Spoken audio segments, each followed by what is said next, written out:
Welcome to I dream. నేను ఉదయశ్రీ. మన ఇండియాలో వైటమిన్ డి డెఫిషియన్సీ చాలా ఎక్కువ. ముఖ్యంగా మహిళల్లో అయితే ఇంకా ఎక్కువ.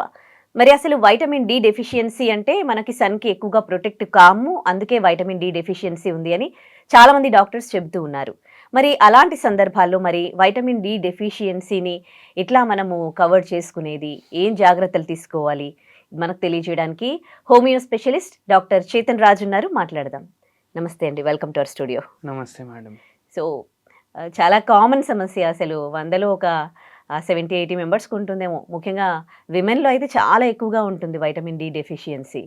సో, సన్‌కి ప్రొటెక్ట్ అయినంత మాత్రాన వైటమిన్ డి డెఫిషియన్సీ వచ్చేస్తుందా అండి? అట్లా అంటే ఎండలో తిరిగే వాళ్ళు చాలా మంది ఉంటారు. వాళ్ళలో కూడా వైటమిన్ డి డెఫిషియన్సీ చూస్తాం. మరి దీన్ని ఎట్లా చూడాలి? అసలు ఎండలో ఎందుకు తిరగొద్దు? అందరికీ ఈ నోషన్ ఉంటది గదా! హ్మ్. ఎండలో తిరగొద్దు, నల్లగయిపోతాం, అవును. ట్యాన్ అయితది. అవును. అది ఇది అని ఆలోచిస్తారు గదా! అవును. ఎండలో తిరిగితే ట్యాన్ అయితది సరే. కానీ ఎండలో తిరిగితే విటమిన్ డి గూడా ప్రొడ్యూస్ అయితది. హ్మ్. విమెన్ ఎనిమిక్ ఉంటారెక్కువ. హ్మ్. విమెన్‌లో ఎనీమియా ఎక్కువుంటది.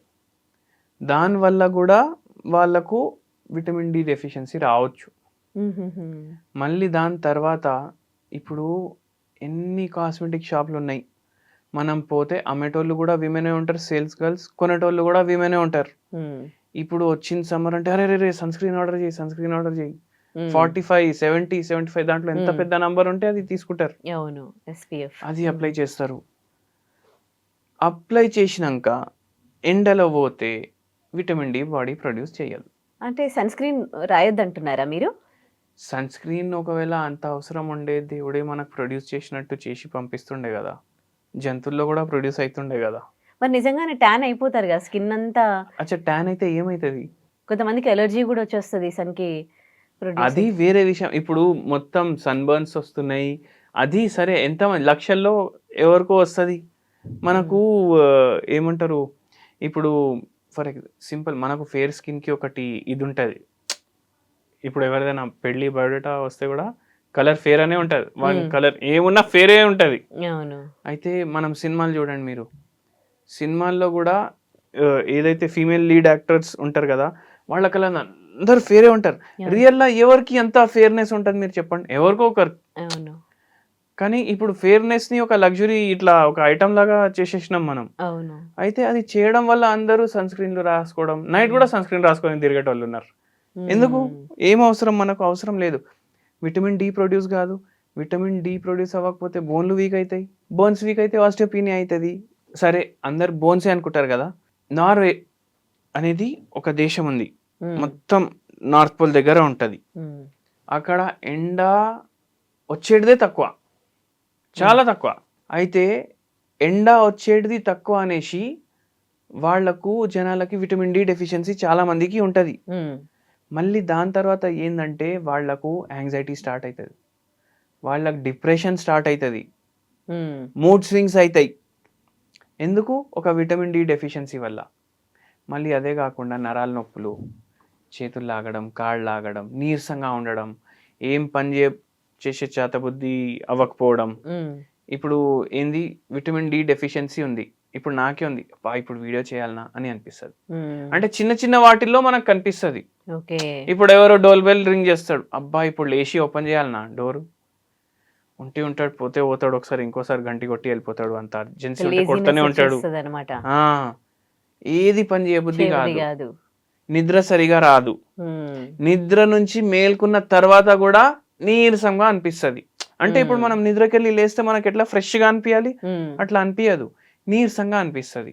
అయితే ఇవన్నీ సింప్టమ్స్ ఉంటాయి. విటమిన్ డి డెఫిషియన్సీవి. హ్మ్. మనం ఏమనుకుంటాం? బోన్స్, జాయింట్స్ అది ఇది అని అనుకుంటాం. మొత్తం బాడీ మీద ప్రభావం ఉంటది విటమిన్ డిది. మరిప్పుడు ఎంతో మందికి వైటమిన్ డి డెఫిషియన్సీ అయితే ఉంది. కానీ కొంతమంది అందరూ చాలా మంది నెగ్లెక్ట్ జేస్తూ ఉన్నారు. అట్లా నెగ్లెక్ట్ జేస్తే నెక్స్ట్ ఏమవుతది? ఏమైతది ఇప్పుడు ఈ సింప్టమ్స్ అన్నాను గదా! ఆ! ఇవన్నీ సింప్టమ్స్ ప్రామినెన్స్‌లోకి వస్తాయి. హ్మ్. మళ్ళీ దాని తర్వాత మోకాలు నొప్పులు స్టార్ట్ అవుతాయి. ఓకే. ఆర్థరైటిస్ అయిపోతది. గుజ్జు కరిగిపోవడం అనేది మనకు కనిపిస్తది. సరే ఓన్లీ మోకాల్లో ఉండదు గుజ్జు. మళ్ళీ వేరే జాయింట్‌లలో కూడా గుజ్జు ఉంటది గదా! హ్మ్. మెడ నొప్పి, నడుము నొప్పి. ఇప్పుడు మెడ భాగం, నడుము భాగం మొత్తం బొక్కలుంటాయి. లైన్ టు హ్మ్. Line, line to line. అవును. దాని మధ్యలో గూడా గుజ్జు ఉండాలి గదా! హ్మ్. జాయింట్ ఉన్న కాడ గుజ్జు ఉండాలి. మూవబుల్ జాయింట్ ఉన్న కాడ గుజ్జు ఉండాలి. ఏమైతుంది, మంచిగా ఉండాలి గుజ్జు ఆడ.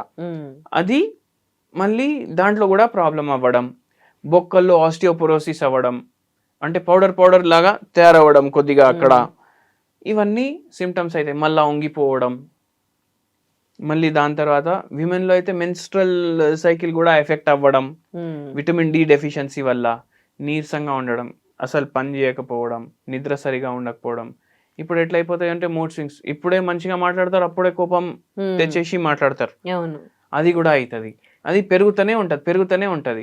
హార్ట్ మీద ప్రభావం ఉంటుంది లాంగ్ రన్ లో, మళ్ళీ బ్రెయిన్ మీద ప్రభావం ఉంటది. అందుకే విటమిన్ డి సరిగా ఉండాలి. ఓకే, అందుకేనా ఇప్పుడు స్పైనల్ అయినా కానీ స్పాండిలోసిస్ ప్రాబ్లం అయినా చాలా చాలా కామన్, సయాటికా ఇవన్నీ కూడా చాలా కామన్ అయిపోయాయి కదా. సో ఏ ఏజ్ నుండి మనకి వైటమిన్ డెఫిషియన్సీ పేషెంట్స్ ని మీరు చూస్తూ ఉన్నారు? ఏజ్ అంటే చిన్నప్పటి నుంచి ఉంది. ఇప్పుడు పిల్లల నుంచి పెద్దోళ్ళ వరకు. మరి పిల్లలు స్కూల్ కి కూడా పోతారు, బయట ఆడుకుంటారు, మరి అట్లాంటప్పుడు ఇప్పుడు బయట పిల్లలు ఆడుకుంటారంటే ఇప్పుడు ఏంది అంటే పిల్లలు రోజు ఆడుకోరు. ఇప్పుడు పిల్లలు 5th క్లాస్ 6th క్లాస్ నుంచి ఐఐటికి ప్రిపేర్ అవుతారు. వాళ్ళకి ఐఐటిలో ఏముంటుందని కూడా తెలియదు, కానీ ఐఐటి కోచింగ్ స్టార్ట్ అయిపోతుంది. మార్నింగ్ 7 నుంచి సాయంత్రం 5 వరకు స్కూల్లోనే ఉంటారు. ఇప్పుడు స్కూళ్ళు కూడా ఎట్లా అయిపోయినాయంటే, ఇప్పుడు ఒక బిల్డింగే స్కూల్ ఉంటుంది, దాంట్లోనే పార్కింగ్ ఉంటుంది, దాంట్లోనే క్లాసులు ఉంటాయి, దాంట్లోనే టాయిలెట్లు ఉంటాయి, దాంట్లోనే గ్రౌండ్ ఉంటుంది.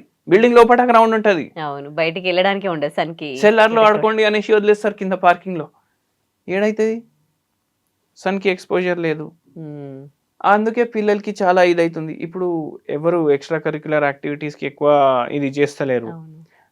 వాళ్ళకు స్పోర్ట్స్ యాక్టివిటీ ఉండదు, ఏం యాక్టివిటీ ఉండదు, చదువు. అట్లా ఉంటే ఏడకెళ్ళి వాళ్ళకి ప్రొడ్యూస్ అవుతుంది విటమిన్ డి. మనకి వైటమిన్ డి దొరకాలి అని అంటే కరెక్ట్ గా సన్ కి ఎక్స్పోజ్ అయ్యే టైమింగ్ ఏంటి? ఇప్పుడు 10 o'clock కూర్చోమన్నాను అనుకోండి, అరే ఆఫీస్ కాల్ ఉంది, కుదరదు. మళ్ళీ మనం 8 o'clock, అరే టిఫిన్లు ప్యాక్ చేయాలి, పిల్లలు స్కూల్ పోతారు, ఏడైతుంది. మీకు ఇష్టం వచ్చినప్పుడు కూర్చోండి, ½ an hour కూర్చోండి, 15 minutes కూర్చోండి, కానీ కూర్చోండి. మీకు ఇష్టం వచ్చినప్పుడు, మీకు టైం ఉన్నప్పుడు, మీకు ఎప్పుడైతే టైం సన్కి ఇవ్వాలి అప్పుడు మీరు కూర్చోండి. ఎందుకంటే something is better than nothing. ఇప్పుడు మనం 6 లేచి వాకింగ్ వెళ్ళండి అని చెప్తాం, 6 కాదు, నైట్ 2:30 వరకు నా షిఫ్ట్ ఉంటుంది. ఎవరికి ఎట్లా చెప్తాం మనం ఒకటే దేశంలో ఉంటున్నాం, కానీ వేరే వేరే దేశాల కోసం పనిచేస్తున్నాం, వాళ్ళ టైం జోన్స్ ప్రకారం పనిచేస్తున్నాం. ఎగ్జాక్ట్లీ. సో ఎప్పుడు టైం ఉంటే అప్పుడు, ఎండ ఉన్నప్పుడు. సో ఏం తినాలి ఒకవేళ విటమిన్ డి డెఫిషియన్సీ ఉందనుకోండి? వెజ్జా నాన్ వెజ్జా? రెండింట్లో. వెజిటేరియన్స్ పెరుగు, పాలు, నెయ్యి, వీటిలో యానిమల్కి వెళ్ళి వస్తాయి కదా, దాంట్లో విటమిన్ డి ఉంటుంది. నాన్ వెజిటేరియన్స్ ఫిష్ ప్రిఫర్ చేయాలి, ఫిష్. మళ్ళీ దాని తర్వాత ఎండలో కూర్చోవాలి. ఇవి కాకుండా ఇప్పుడు ఫోర్టిఫైడ్ ఫుడ్స్ కూడా వస్తాయి. అంటే మీరు నూనె కొంటున్నారు అనుకోండి, దాని మీద F+ లోగో అని లోగో ఉంటుంది, అది ఫోర్టిఫైడ్ విత్ విటమిన్ డి ఉంటుంది. అట్లా వాళ్ళు అమ్ముతారు. మళ్ళీ ఇప్పుడు వెజ్ కాదు నాన్ వెజ్ కాదు, ఒక ఫుడ్ చెప్తా మీకు. ఏంటది? వెజ్ కూడా కాదు నాన్ వెజ్ కూడా కాదు, ఇట్లాంటి ఫుడ్లు కూడా ఉంటాయా? అదే కూడా వచ్చింది కదా క్వశ్చన్ మార్క్. మష్రూమ్లు ఉంటాయి కదా, అది వెజ్జా నాన్ వెజా?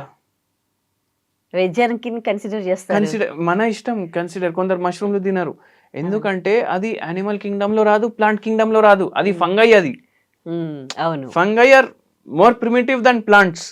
సో మష్రూమ్స్ ఏవైతే ఎండలో గ్రో అవుతాయి కదా, అవి విటమిన్ డి ప్రొడ్యూస్ చేసుకుంటాయి.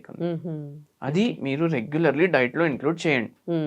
అది డైలీ మీరు కొన్న, ఇప్పుడు దోశ చేస్తున్నారు అనుకోండి, గ్రైండ్ చేసి ఇది కూడా వేసేయండి, దాంట్లో క్రిస్పీ కూడా అవుతాయి, విటమిన్ డి కూడా తయారవుతుంది, దాంట్లో ఆల్రెడీ ఉంటుంది.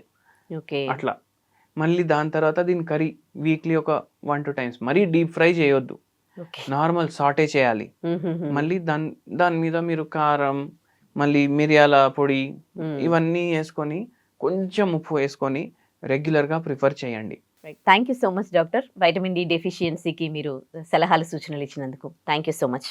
And for more videos, please subscribe to iDream. Please subscribe to iDream. Please subscribe iDream. And please subscribe to iDream. For more videos, subscribe to iDream. please like, share and subscribe to the channel. Congratulations, iDream. Subscribe to iDream. Subscribe to iDream. So subscribe to iDream Media. iDream ki iDream team andarki huge congratulations. Please subscribe iDream Media. Please subscribe to iDream. Subscribe iDream. Please subscribe to iDream. I dream అంటే నా కళల ఛానల్ను subscribe చేసుకున్న నోరు తిరుగుతలేదు, మీరైతే గంట గుర్తు కొట్టరు. For more such videos, please subscribe to iDream. Subscribe to iDream. Please subscribe to iDream. Please subscribe iDream Media. Please do subscribe to iDream. Please subscribe to iDream Media. For best entertainment and information, please subscribe iDream. And don't forget to subscribe to iDream.